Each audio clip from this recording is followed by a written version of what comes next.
අද අපි මූලිකව සාකච්ඡාවට ගන්න බලාපොරොත්තු වෙන්නේ විශේෂයෙන්ම දිත්වා ව්‍යසනය නිසා සිද්ධ වෙලා තියෙන ජනතාවට වෙලා තියෙන දැඩි විනාශය විශේෂයෙන්ම මාධ්‍ය හරහා කොහොමද වාර්තා වෙලා තියෙන්නේ මේකට අදාළ මූලික කරුණු විශේෂයෙන් ඉතාමත් මේ සිද්ධියට අදාළව ඒ කියන්නේ ජන ජීවිත සහ ඔවුන්ගේ දේපල විනාශයට අදාළව සාකච්ඡාවට ගන්න අවශ්‍ය වෙන මූලිකම කරුණ අපිට පේන විදිහට මාධ්‍යෙන් මේක තාමත් නිරාවරණය වෙලා නැහැ.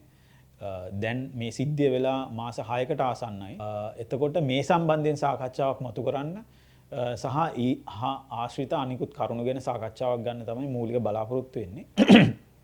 ඉතින් අපි ආරම්භයේදීම අපි මේක කියලා ඉන්න පුළුවන් විශේෂයෙන්ම දැන් ජාතික ගොඩනැගිලි පර්යේෂණ ආයතනය වෙබ් අඩවියට අපි ගිහිල්ලා බැලුවොත් ලංකාවේ නායෑම් සඳහා මොන වගේ පර්යේෂණ දවුන් කරලා තියෙන්නේ ඔවුන් යම්කිසි සිතියම් ගත කිරීමක් කරලා තියෙනවද මේ සම්බන්ධයෙන් పూర్වව ඒ කියන්නේ මේ දිත්වා වසනයට කලින් කියලා බැලුවොත් අපිට ඉතාමත් පැහැදිලිව පේන්න තියෙන කාරණයක් තමයි මීට දශකයකට වඩා ඉහතදී විශේෂයෙන්ම මේ රාජ්‍ය ආයතනය එකට 50000 වන අනුපාතයට අදාළව සිතියම් ගත කරලා තියෙනවා ලංකාවේ දිස්ත්‍රික්ක 13ක අධි අවදානම් මධ්‍ය අවදානම් සහ අඩු අවදානම් කියන කලාප තුනකට වෙන් කරලා ලංකාවේ නායෑම් වලට බලපාන ඉතාමත් ප්‍රධානතම කලාප ඔවුන් සිතියම් ගත කරලා තියෙනවා. එතකොට මේක සිද්ධ වෙලා තියෙන්නේ මීට අවුරුදු 10කට කලින්. එතකොට අපි දන්නවා එකට 50000 අනුපාතයකට සිතියම් ගත කරනවා කියන්නේ සාමාන්‍ය 1 මිලිමීටරයකින් මීටර 50ක වගේ කලාපයක් ආවරණය වෙනවා. ඉතින් මේක සැලකිය යුතු විදිහට ඉතාමත් වැදගත් දක්ත විශේෂයෙන්ම විශාල කාලයකට කලින් ඔවුන්ට හැකියාවක් ලැබිලා තියෙනවා නිකුත් කරන්න.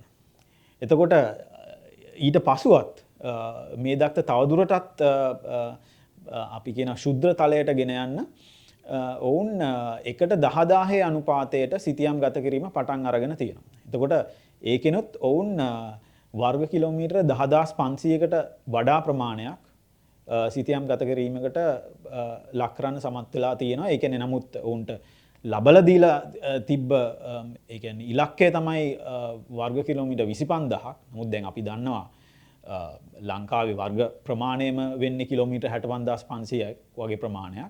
එතකොට මේකෙනුත් මූලික අධ්‍යයන සම්පූර්ණයෙන්ම ඔවුන් කරලා ඉවරයි.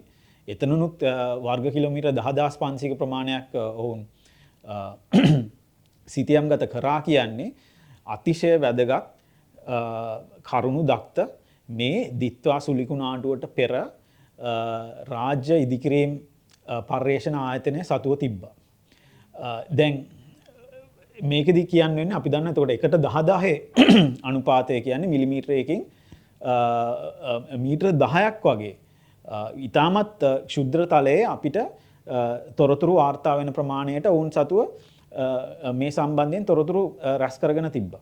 ඉතින් මේකෙන් පෙනී යන්නේ සරලව ගත්තාම ඒ කියන්නේ අපි මේ 2014 සහ 2016 අපි දන්නවා වෙච්ච දැවැන්ත න්‍යායම් හා සිද්ධ වෙච්ච විනාශයත් එක්ක තමයි මේ පර්යේෂණ සිද්ධ කරලා තියෙන්නේ. එතකොට 2016 වගේ වෙනකොටත් සැලකිය යුතු ප්‍රමාණයට ශුද්‍ර තලයේ ලංකාවේ රජයට පරිශීලනය කරන්න පුළුවන් වෙන්න දක්ත සකස් කරලා ඉවරයි. මේ කරුණ මම කියන්නේ මේ මාධ්‍යෙන් වාර්තා වෙලා නැහැ තවමත්. මාධ්‍යෙන් එක කරුණක් වාර්තා වුණා ලංකාවේ විගණන දෙපාර්තමේන්තුවෙන් වාර්තාවක් නිකුත් කරලා තිබ්බා. විශේෂයෙන් මේ ගොඩනැගිලි පර්යේෂණ ආයතනයට බහර දුන්න ඒ සිතියම් ගත කිරීමේ ක්‍රියාවලිය. අර එකට 10000 අනුපාතයට කරන්න දීලා තිබ්බ සිතියම් ගත කිරීමේ ක්‍රියාවලිය අවසන් කරලා නැහැ කියන එක. දැන් මේක තමයි මාධ්‍යෙන් අපි දැක්කා තැන් කීපයක මේක වාර්තා වෙනවා. නමුත් මේකේ වැදගත් කාරණේ වෙන්නේ මට පේන විදිහට ඒක නෙමෙයි. මොකද මේ සමස්ත අගය ඔවුන්ට ලබා දීලා තිබ්බ ඉලක්කය තිබ්බේ වර්ග කිලෝමීටර 25000ක්. දැන් අපි දන්නවා වර්ග කිලෝමීටර 25000ක් කියන්නේ ලංකාවේ සමස්ත භූමියෙම 40%ක් විතර. එතකොට ඒක දැවැන්ත ව්‍යාපෘතියක්. නමුත් ඒකිනුත් ඔවුන් වර්ග කිලෝමීටර 10500ක් ආවරණය කළා හමාරයි විශේෂයෙන්ම මේ ওই දිත්ත සුලිකුණාටුවටත් කලින් 2022 වගේ වෙනකොට. දැන් 2022 දී ඊට පස්සේ අපි මේක ඊටමත් බැරෑරුම්ම ප්‍රකාශ කරන්න ඕන. අපි දන්න මේ තිබ්බ ආර්ථික කඩාවැටීමත් එක්ක රජය විසින් ඒකට ලබලා දීප මිලියන 81ක ප්‍රතිපාදන අත්හිටවලා තියෙනවා తాවකාලිකව. එතකොට ඒ පසුබිම අපි මතක් කරන්න ඕනේ. ඒ කියන්නේ මේ ආර්ථික වෙසනයත් මේකට බලපාලා තියෙනවා. ඒ සමස්ත ඉලක්කයට යන්න බැරි වෙන්න. නමුත් ඒ කෙසේ වෙතත් වර්ග කිලෝමීටර් 10500ක් ආවරණය කරයි කියන්නේ ලංකාවේ සමස්ත භූමි ප්‍රමාණයෙන් 16% වගේ ඉතාමත් අධික දැවැන්ත මේ කලාපයක් ඔවුන් මේ වෙනකොටත් ආවරණය කළා හමාරයි.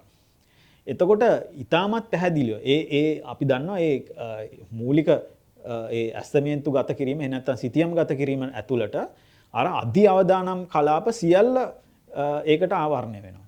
ඒ කියන්නේ නුවරඑළිය, මාතලේ, බදුල්ල, නුවර කියන මේ දිස්ත්‍රික්ක, කුරුණෑගල කියන මේ දිස්ත්‍රික්ක දැනටමත් ආවරණය වෙලා ඉවරයි අර කියපු දක්ත ඇතුලේ. ඒතර මාධ්‍ය වලින් වාර්තා නොකරුනේ පසුගිය රජයන්. ඒ කියන්නේ මේ මීට දශකයකට වඩා කාලයක් තිස්සේ එකතු වෙච්ච මේ පර්යේෂණ වාර්තා ඊට පස්සේ නැවත තවදුරටත් ශුද්‍රතලයෙන් මතුවෙච්ච හමාර කරපු පර්යේෂණ වාර්තාවල තියෙන දක්ත මේ රජයන් කිසිම මොහොතක භාවිතා කරලා නැහැ මේ අධි අවදානම් කලාපවල අඩුම ගානේ අධි අවදානම් කලාපවල කේන්ද්‍රගත වෙලා ඉන්න ජනතාව මේ වගේ ව්‍යසනයක් වෙන්න කලින් ඒ ස්ථානවලින් ඉවත් කරන්න. එතකොට නැවත ප්‍රශ්න කිරීමට ලක් කරන්න සිද්ධ වෙනවා මේ රාජ්‍යයට මේ බදු නමුත් මේ පුරවැසියන් වශයෙන් මොවුන් රාජ්‍යයට බදු පියවීමක් සිද්ධ කරනවා. එතකොට මේකට අපිට කියන්න පුළුවන් මේ ක්‍රිමිනල් නෙග්ලිජන්ස්. ඒ කියන්නේ අපරාධකාරී නොසැලී කිලිමත් භාවය නිසා වෙච්ච ජීවිත හානි ගණයට මේවා පැහැදිලිවම ලක් කරන්න පුළුවන්. ඉතින් මේ කාරණේ මම හිතන්නේ මාධ්‍ය වලින් වාර්තා වුනේ නැහැ. මේක විශේෂයෙන්ම මේ ආපදාවට ලක් වෙලා ඉන්න ජනතාව සහ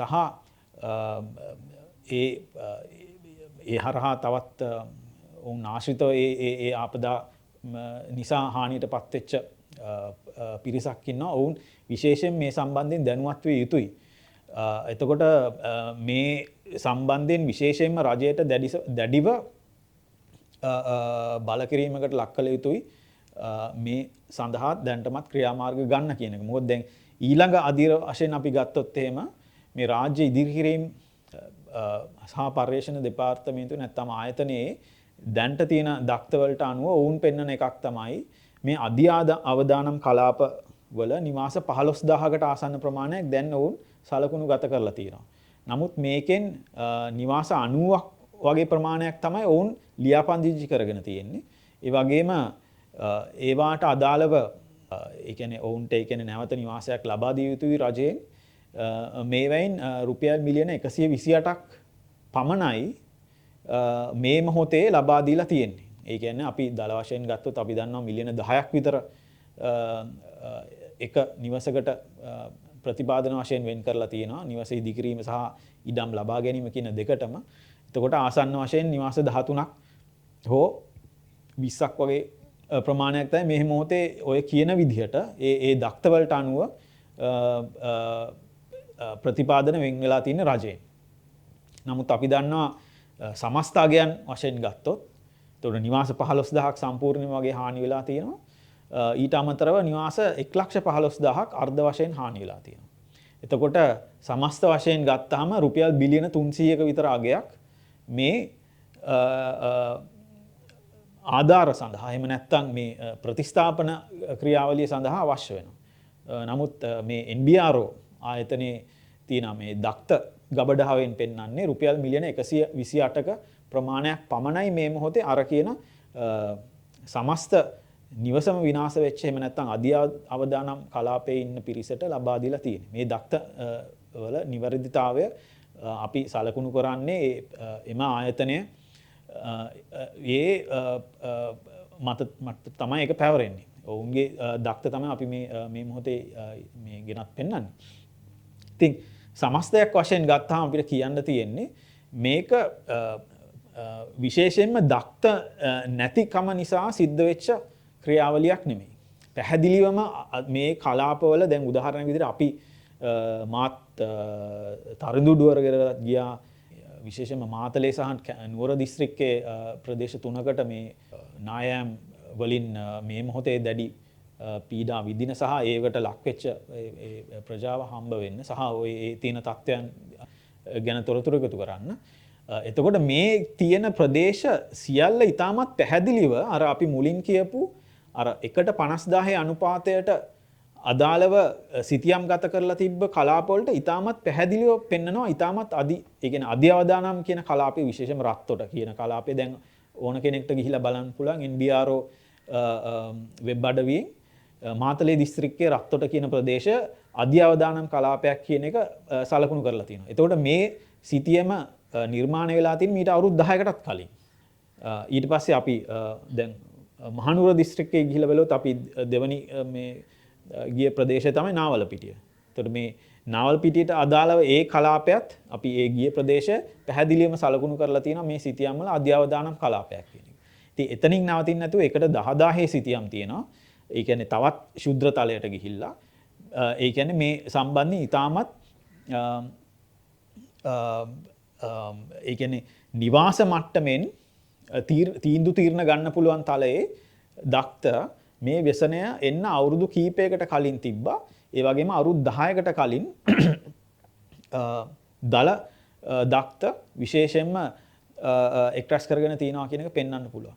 එතකොට මේක එක රජයක් පමණක් නෙවෙයි අපි දන්නා මේ කාලය පුරාවට දැන් රජයන් කීපයක් වෙනස් වෙලා තියෙනවා. මේ එකම රජයකින්වත් විශේෂයෙන්ම මේ අවදානම් කලාපවල ඉන්න ජනතාව සහ අදාළ කලාපවල ඉන්න ප්‍රජාවට විකල්පයක් යෝජනා කරන්න ඉදිරිපත් වෙලා නැහැ. ඒක තමයි මම හිතන්නේ මූලිකම කාරණය මේ මාධ්‍යෙන් මගේ දැනුම ඇතුළත මම පරිශීලනය කරපු විදිහට මාධ්‍ය වලින් මේ කරුණ වාර්තා වෙලා නැහැ. එතකොට ඒක අපි ඉතාමත් බැරෑරුම් ගැටලුවක් නැත්නම් මේ ක්‍රිමිනල් නිග්ලිජන්ස් කියන කාණ්ඩයට වැටෙන අපරාධයක් වශයෙන් අපි සලකුණු කරන්න කැමතියි.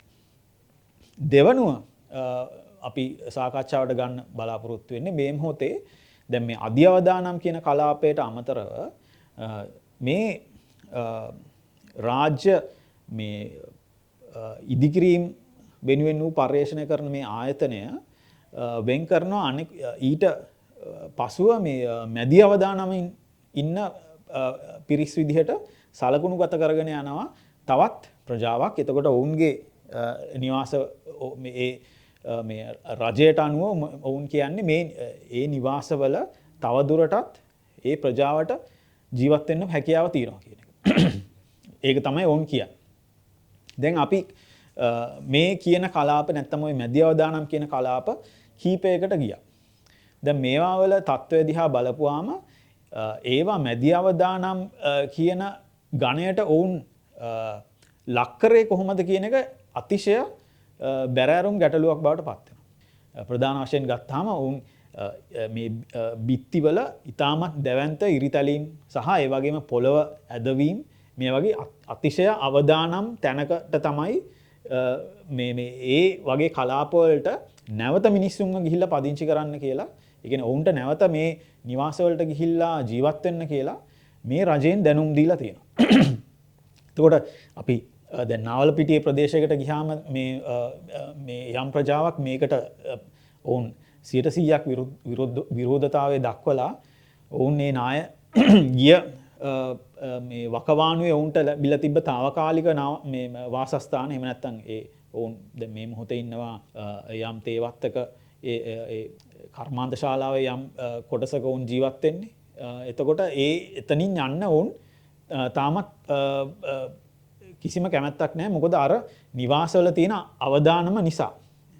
ඕනම මොහොතක ඒ කලාපයන් ඔවුන්ගේ තියෙන විශ්වාසයක් තියෙනවා මේවා නායාමකට ලක් වෙන්න පුළුවන්. සහ අපි දැක්ක කාරණයක් තමයි ඒවා දැවැන්ත විදිහට මේ දැඩි බලපෑමකට ලක් වෙලා තියෙනවා මේ නායෑම් ක්‍රියාවලිය හේතුවෙන්.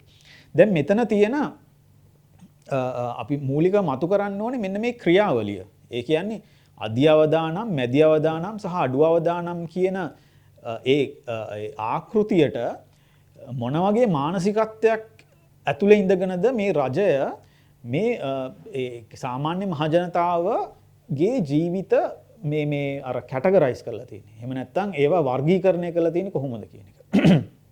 දැන් විශේෂයෙන්ම අපි ගත්තොත් එimhe සාමාන්‍යයෙන් මධ්‍යම පාන්තිකයෙක් නම් මේ කලාපයේ ජීවත් වුණේ අපිට මොන මොහොතකවත් පිළිගන්න බෑ රජය ඒ අරතරම් දැඩි හානියක් වෙලා තියෙන කලාපයකට මෙතන මධ්‍යම අවදානමක් තියෙන ඔබට ගිහිල්ලා නැවත තමන්ගේ ජීවිකාව ගත කරන්න පුළුවන් කියන නිර්දේශය කවදාවත් මේකට දෙයි කියන එක.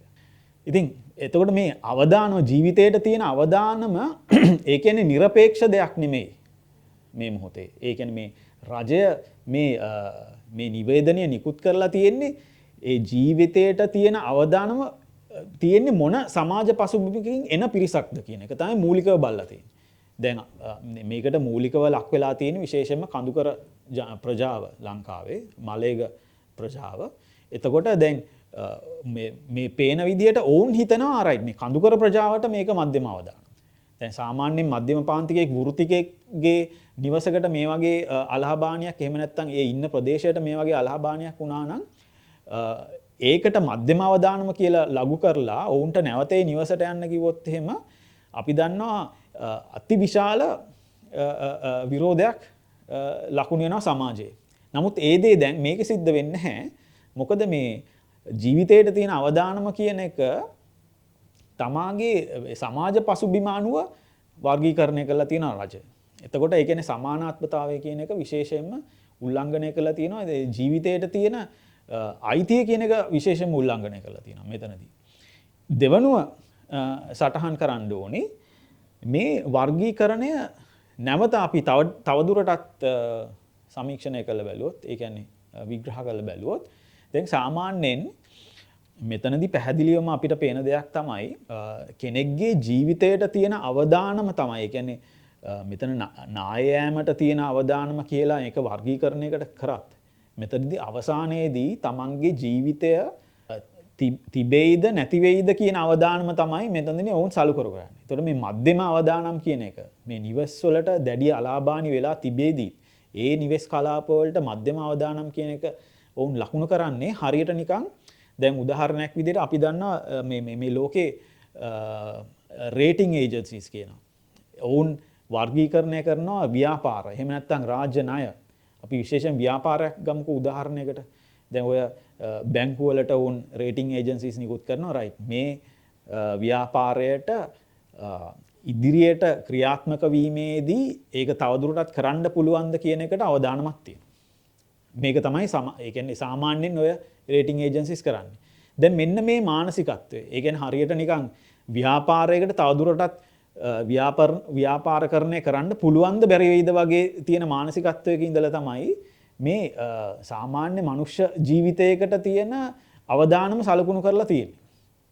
දැන් අපි දන්නවා ඒ කියන්නේ ව්‍යාපාරයකට ඉදිරියේදී ඒක යම් අවදානමක් ඇතුලේ වහලා දාන්න පුළුවන්. ඒ වහලා දාන්න පුළුවන් අවදානම ඇතුලේ ඒ ව්‍යාපාරයට ක්‍රියාත්මක වෙන්න පුළුවන්. නමුත් මිනිස්සෙක්ට පුළුවන් දෙහෙම අවදානමක් ඇතුලේ ජීවත් වෙන්න. ඒ කියන්නේ ඔයාට මධ්‍යම අවදානමක් තියෙනවා තමන්ගේ ජීවිතේ නැති වෙන්න කියන එක සටහන් කරලා ඒක ඇතුළට කෙනෙක්ව යවන්න පුළුවන්ද නැවතත් ඔයා මේක ඇතුලේ ගිහිල්ලා ජීවත් වෙන්න කියන එක. එතකොට ඒක ඊටමත් ඒ කියන්නේ අපිට මේක කියන්න පුළුවන් දැන් ඔය මාක්ස්වාදී දර්ශන ඇතුලේ ගේන අදහසක් තමයි මේ අර රීෆිකේෂන්. එහෙම නැත්නම් කොමෝඩිටි ෆෙටිසිසම් කියන අදහස.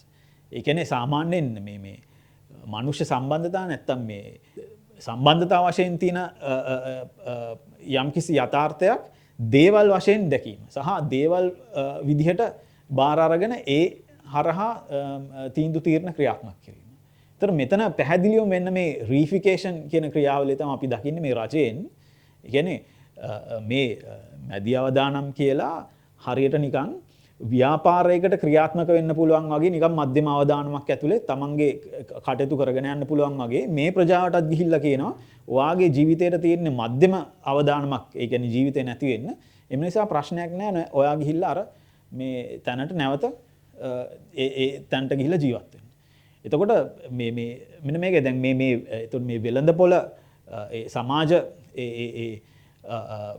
හරපද්ධතිය ඇතුලේ ඒ හරපද්ධතිය මේ ජීවිතයට තියෙන අවදානමත් තේරුම් ගන්න හදලා තියෙන්නේ වෙළඳපොළ හරපද්ධතිය ඇතුලේ මේ රජය. ඒතර මේක ඊටමත් භයානක කාරණයක් සහ දැන් අපි මුලින් කිව්වා වගේ ඒ නිවාස තියෙනවා 1,15,000ක් වගේ ප්‍රමාණයක් මේ විදිහට ඒ කියන්නේ අර්ධ විදිහට හානි වෙච්ච. ඒවෙන් යම් ප්‍රමාණයක් තියෙනවා අර සමස්ත හානි වශයෙන් ගණන් අරගෙන තියෙන. එතකොට අඩුම තරමින් නිවාස ලක්ෂයක් වගේ ප්‍රමාණයක් තියෙනවා මේ මැදි අවදානම් කියන මේ NBRO ගණනය කිරීමට ඇතුළත් වෙන. එතකොට මේක නිකන් හුදු අපි කියන මාතලේ හෝ නාවලපිටියේ එහෙම නැත්නම් මේ කුඩා කලාප කීපයකට සීමා වෙච්ච ගැටලුවක් නෙමෙයි. සාමාන්‍යයෙන් අපි ප්‍රජා වශයෙන් ගත්තොත් එම මිනිස්සු ලක්ෂ 4ක් 5ක් වගේ අතර ප්‍රමාණයකට රජය වශයෙන් දක්වලා තියෙන ප්‍රතිචාරය මෙන්න මේක. ඉතින් මේක අපි දැඩි වශයෙන් හෙලා දැකිය යුතුයි. ඒ වගේම රජය මේ தত্ত্বය නැවත හරි තැනට අරන් ඉන්න ක්‍රියාත්මක යුතුයි කියන එක පෙන්වා දෙන්න සිද්ධ වෙනවා.